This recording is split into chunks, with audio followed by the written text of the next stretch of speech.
Smoke Inc. Got Garter as well as Aggressive both coming to the middle lane. They smoke up Shiki at the same time, but he's not actually joining them. Meanwhile, eHome are actually heading up to the top lane with their own smoke. You go for the safe lane support and then just go for the tower right after. Yeah. So they have no time to respond. And exactly what it's going to happen to DDC. They should tip off Q, though, at top. They're going to be able to get DDC quite easily. And Q, this gank is not going to work. Light Strike Array doesn't actually hit. Lanham still coming in from behind, though, so they should still secure this kill quite easily. Both teams have the same exact mindset, it would seem. Yeah, smoke up, gank the safe lane support, punish them for essentially leaving one hero to farm that lane, and take tower.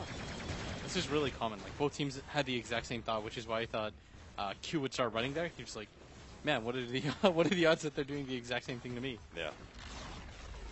Oh, CTY. Oh, he actually caught Shiki. Still not enough. Once again, the snowball save comes in, and now they're going to turn around on CTY, trying to get the last couple. Oh, what? 2 HP. Are you serious? Now he's going to have a regeneration on top of that? Shiki, thanking his lucky stars. Yeah, he just got the low end of the hit. He pops his magic stick, or magic wand, so it looks a little bit better than it was, but 2 HP was just the difference between life and death for them there. And that would have really slowed down the Queen of Pain, who, I mean, I can't even express how badly he needed that kill to keep up right now with CTY. 5-5, 10 minutes in. That net worth is steadily going down to the CDEC's favor. Yeah, that Visage has a medallion too, so this game they can actually go for the Roshan. Whereas in the previous one, I felt like they were just forced into a tower situation. Oh, DDC runs right into XD. They're going to pop him before the shallow grave. Fisher laid out, but not much else is going to come of this. I think you pointed out too that most of the net worth difference is within the offlaners. Mm-hmm. Like XZ has a fully completed mech and just 50 gold, and if you look on the flip side, ROTK's got arcane boots and 500 gold. Like, it's not even close. There's also the very gigantic discrepancy between the two safe lane cores as well.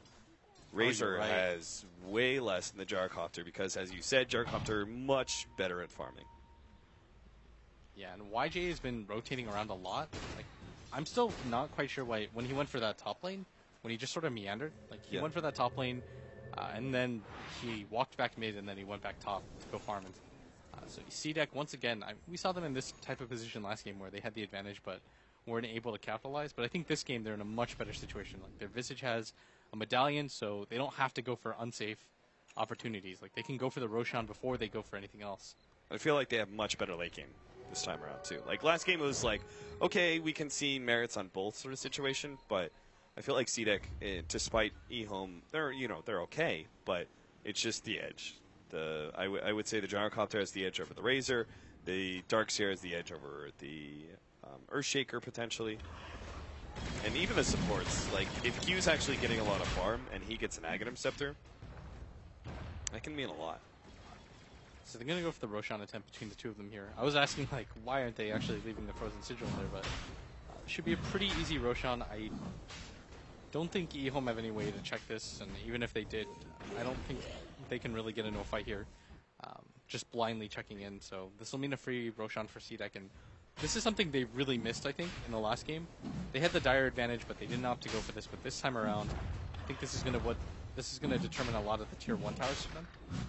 So you can pretty safely push behind Aggressive if you want.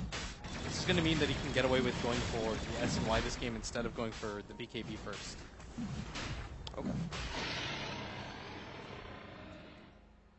So you go straight for the tier 1 tower middle, right? Keyest tower that's left on the map for eHome? Yeah, I think you can start going for pushes. You've hit some pretty sick item timings where XC has his mech at the same time you completed the Roshan, and now you can just sit behind Aggressive and just start to slowly tower siege this. And once YJ shows himself at top, I think this should mean that they can get aggressive on the map. Maybe they even just defend the tier 1 tower at top and push that instead. Next coming in for YJ soon. Is there anything else? Yeah. I'm really surprised CDEC didn't just immediately 5-man, since they're already grouped up near the middle lane. Just go for that tower. The thing is, Aggressive can just push out top and guarantee that they don't take that tower, because they won't die for a guy with an Aegis. It's too risky. True. So it's better for him to push out top, guarantee that they're not just trading 1 for 1 because they are ahead right now. There's no reason for them to have to trade 1 for 1 here. So he defends that top tower out, and then they can go for that mid tower because he walked up. He actually walked up there. Like he didn't go for a TP or anything. Oh yeah, so he can just go back mid. Once he pushes out the lane a little bit, boom, TP's mid, 5-man into the tower. Exactly. E-Home not able to get a trade off. That makes sense. He's just guaranteeing that they don't get a free tower at top. Right. So here it comes. The 5-man, tier 1, E-Home do not really have a response here. 2 of the heroes up at the top lane. They don't have the Blink Dagger yet up on the Earthshaker. Compare that to the Darkseer, who kind of has his team fight item, which is the mech. Now he's going to search for it, see if he can't find somebody. Vacuums back RTK, but looks like Garter had different ideas for his pickoff. To take the tower, now who's going to TP up to the top lane to go back and defend it? Doesn't look like anybody. It falls, so they still make the trade-off nonetheless. I mean, it's just like, you got to delay it, I guess. That was the best possible option, I guess, for C-Tech. They thought, hope that CTY comes back, try to defend the tower, but E-Home are not interested at all. They're much more comfortable with going for the trade. It's more guaranteed, right? And you might not get another opportunity to go for that tower. C-Tech feels pretty comfortable with taking a fight right now. So any sort of trade for E-Home where they don't have to fight against the Aegis in an awkward position is a win-win for them. Oh, CTY, him and Garter, they're just out of vision of each other. CTY looking to get that surprise jump, and is going to try and burst down Cheeky. Garter a little bit slow in the reaction, but will now be able to snowball, block in CTY, and Cheeky says, thank you, Tusk. Oh, no, CTY! No! What a play there. CTY managed to pull out that stun in the last half second. Now they're going to try and nuke down RTK. Aggressive, running him down, but a good sleep will actually stall him up. YJ, though, ice shards right on the money. Will block him in. Oh, he's stolen so much damage, though. And Aggressive will actually keep his Aegis still. Despite the damage that was stolen by the Razor, unable to turn her back around them. Now Q actually wants to go for more. Now going to slow down Lana with the new familiar. Stun 1, stun 2, and now the rest of the team is here as well. Q turns around, throws out that first damage. Mech will keep the Visage alive. And DDC, geez, C-Deck just go from one hero to the next to the next. What a snowballing fight that was for C-Deck. Now taking the tier 1 tower. Backdoor protection, be damned. That was no BD protection, man. I mean, yeah, you know what I mean. ROTK actually had the opportunity to get the fissure kill onto the gyrocopter. It was really unfortunate. He waits right here. He throws at the fissure, like right at the top, right when the rune spawns. So the gyrocopter runs down slightly, and then the fissure just completely whips. It was like 100 HP gyrocopter. And then maybe C-Deck is a little bit more tentative to go for stuff like that top type. Yeah. But because they weren't able to even knock off the Aegis, I mean, they used it to max advantage right now. As Aggressive almost has a fully completed SNY, he's just got a ton of stats. And this is going to mean that it's going to be a lot easier for him to fight the Razor too.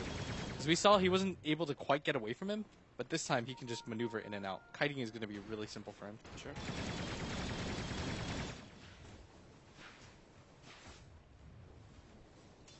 8,500 net worth on our gyrocopter, still dramatically ahead of the Razor, and is pulling further and further ahead all the time. 3,000 gold lead on him alone. The Queen of Pain and Lina matchup. Lina is ahead by 2K.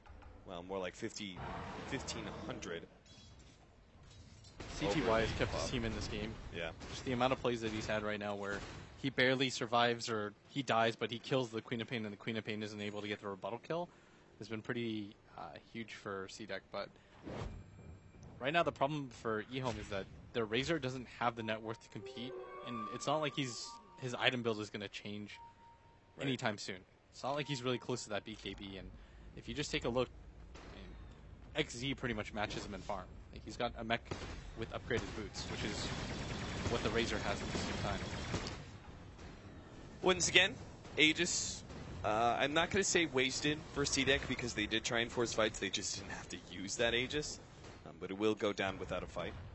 Guardian Greaves actually finish up for XZ. That's really interesting over the Blink Dagger. I think they just want to go for the straight 5-on-5 engagements and hope that you can tank through the burst damage at E-Home.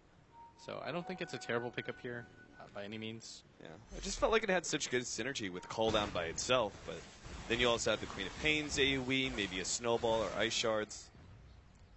Yeah, I think the Blink Dagger would have been a good choice too, but C-Deck, with the Aegis gone, I don't know if E-Home will anticipate this type of smoke where They're getting incredibly aggressive right now, but they do have the lead, and so it's not very dangerous for them whatsoever. And Garter has a Blink Dagger, and everybody from eHome is just disengaging. They're just going back to base, and YJ's headed to that top area. Maybe if they can get a ward down here. Oh, CTY instantly blink in Walrus Punch. Self-Fuel Scepter to be able to dodge some of this. Fiend Script placed on Garter, but Lonham is now going to be the next target. Really can't save his mid.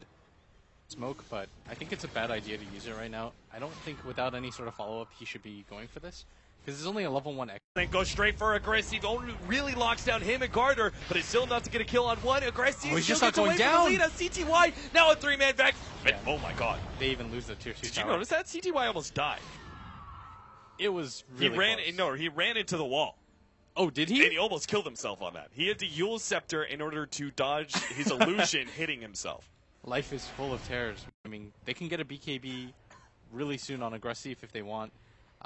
There's nothing that's going to surprise C-Deck anymore. They already know about the Earthshaker Blink Dagger, so in the next fight they'll be a lot more careful.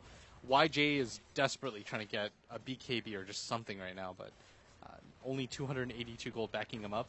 And there's no objectives that they're going to go for that are going to be nearly in time, where he'll be able to complete it. Like, if they still had towers to go for, if they're in a decent position to push, then maybe he gets it within the next 4 or 5 minutes, but without that, it would have to be a dominating team fight. Even his jungle isn't very safe. C-Deck start coming in for this bottom tier 2. eHome are already ready to defend. They have Lena with the TP scroll, so she can join them as well in a second. If you notice, Aggressive at the same time is still stacking up this entire wave repeatedly. It's just making it so hard for eHome to come back, because eHome doesn't have a stack of their own, and even if they did, who would clear it? Yeah, exactly.